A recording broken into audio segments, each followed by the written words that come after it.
Look why it sounds better. Jesus, I love the Quickshifter.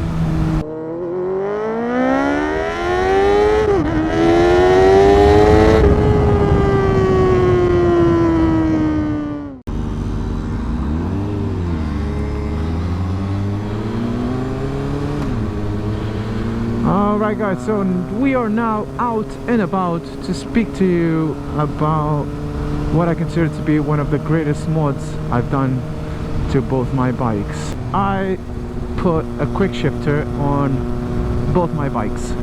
So I put it on the Hornet first, and then I liked it so much that I put it on the 600RR as well.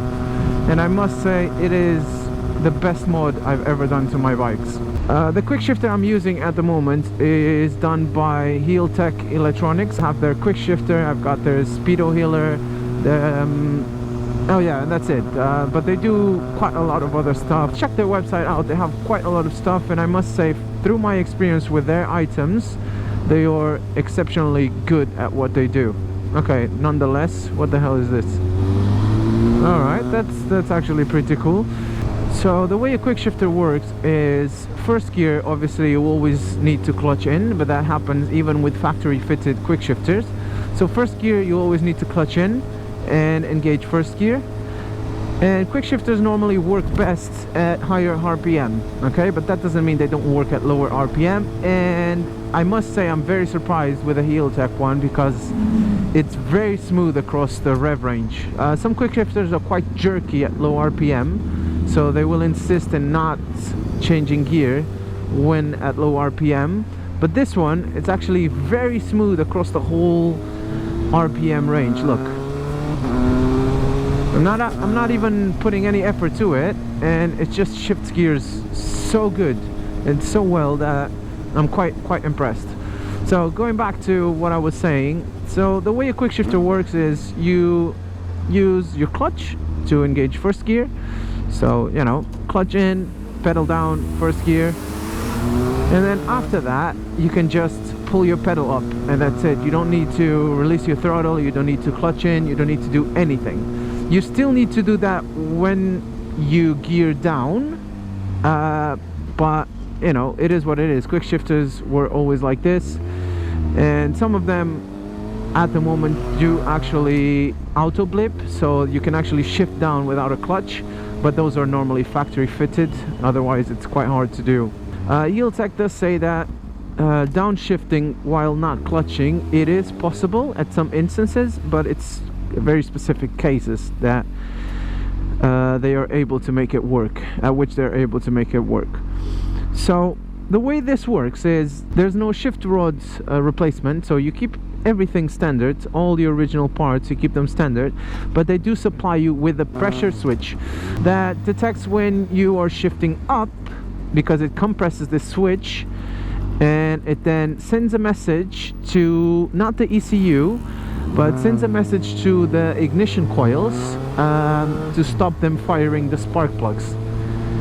So you pull the pedal, it sends the information, spark plugs do not ignite the fuel, you can shift up smoothly without releasing your throttle, because what is happening is, for about 80 milliseconds, and again you can change all of these settings, for about 80 milliseconds the ignition is cut, so there's nothing happening, there's no danger, there's nothing, and you can just shift up. Maybe some of you don't know, but on a bike you can usually shift up without a clutch, as long as you decelerate, you put some pressure on the lever or on the pedal and clutch up, and everything goes smooth. The Quickshifter is the next step, which allows you to not decelerate and still clutch up and still gear up. So it's actually amazing. I understand most of you are probably saying, oh, you don't really need a Quickshifter if you don't do track. Yeah, I don't really need a Quickshifter, but I wanted one and I bought one and I love it. So it's not about needing it, it's about, if you want to buy it, just, you know, go for it and buy it. Look, a prime example here. Look, 1, 2, 3, 4, 5. Quite easily and quite smoothly. We're doing 30 miles an hour and I managed to get all 5 gears in without the use of a clutch and without actually decelerating. So it is very, very smooth even at low RPM, so good job with that, Healtech, very nice job. I put it on both bikes, like I said before, and I haven't found any problem on both of them.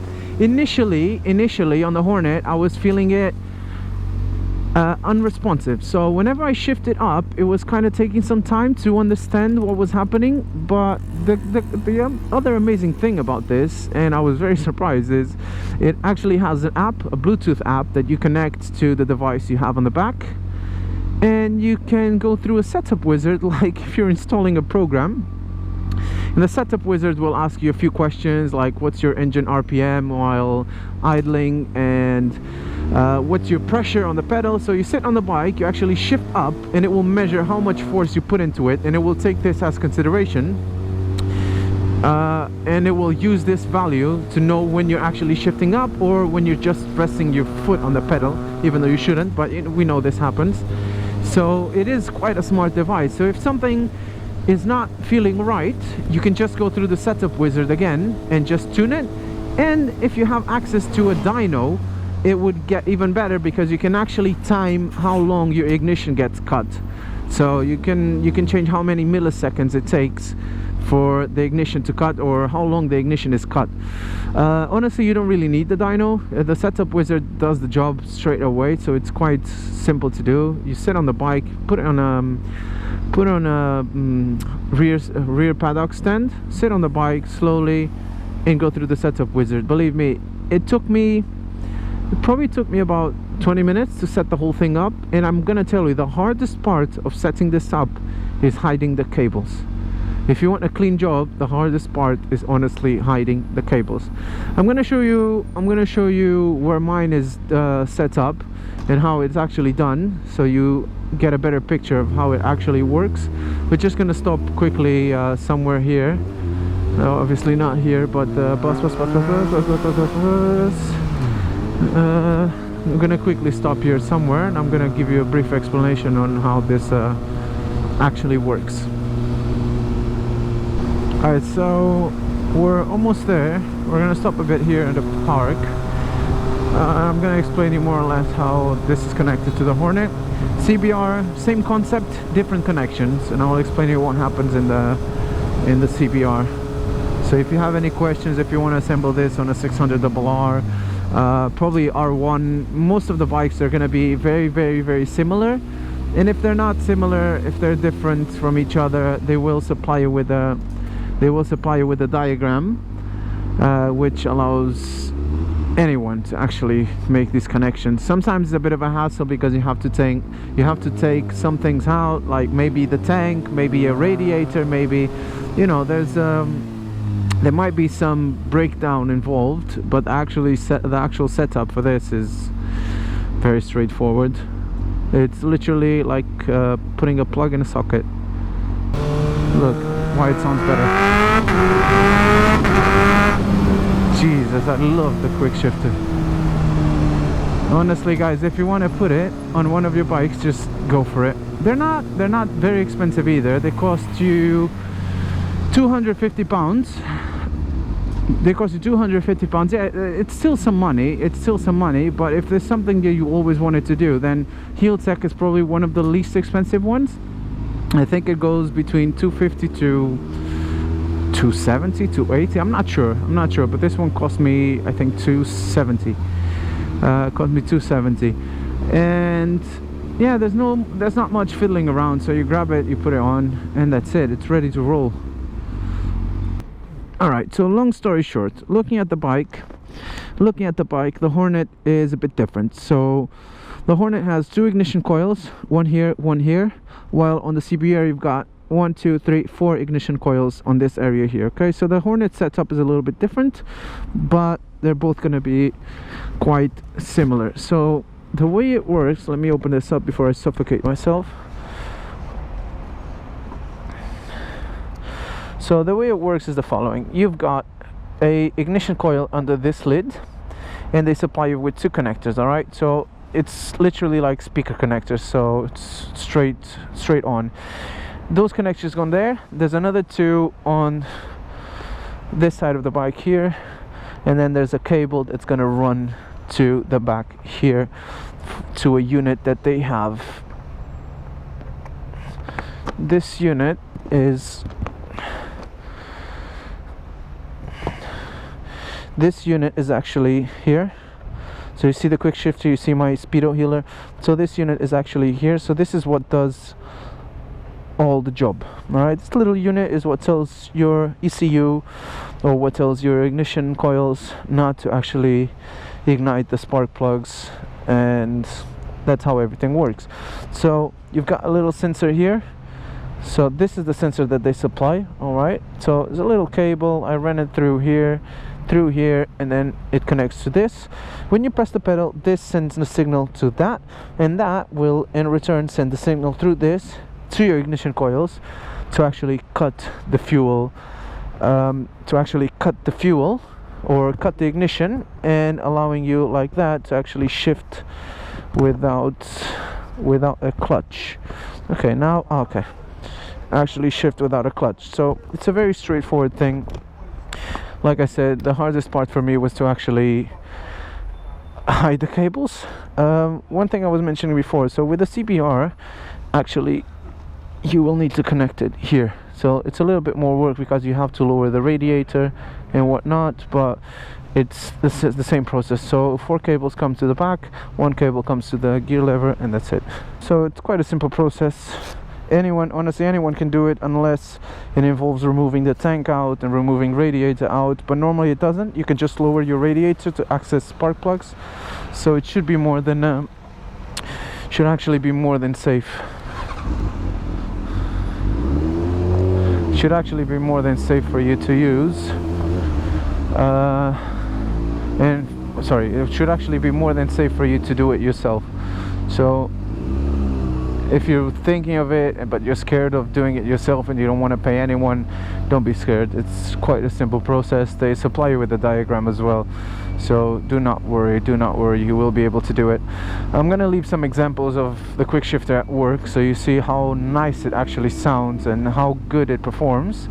And if you have any questions, I've been riding with it for the last, I'll be honest, probably 6 months. Sorry for the video coming so late, but I honestly didn't have the time to come out and talk a bit about it. So if there's any question you have about it, just let me know in the comments. Just text me message me on Instagram or Facebook or whatever, and I will help you out with that. I hope you guys liked it, and that's it, guys. More videos to come.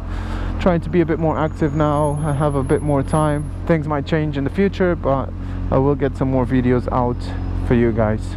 Hope you enjoy, and again, thank you, and ride safe, guys.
just outside my window.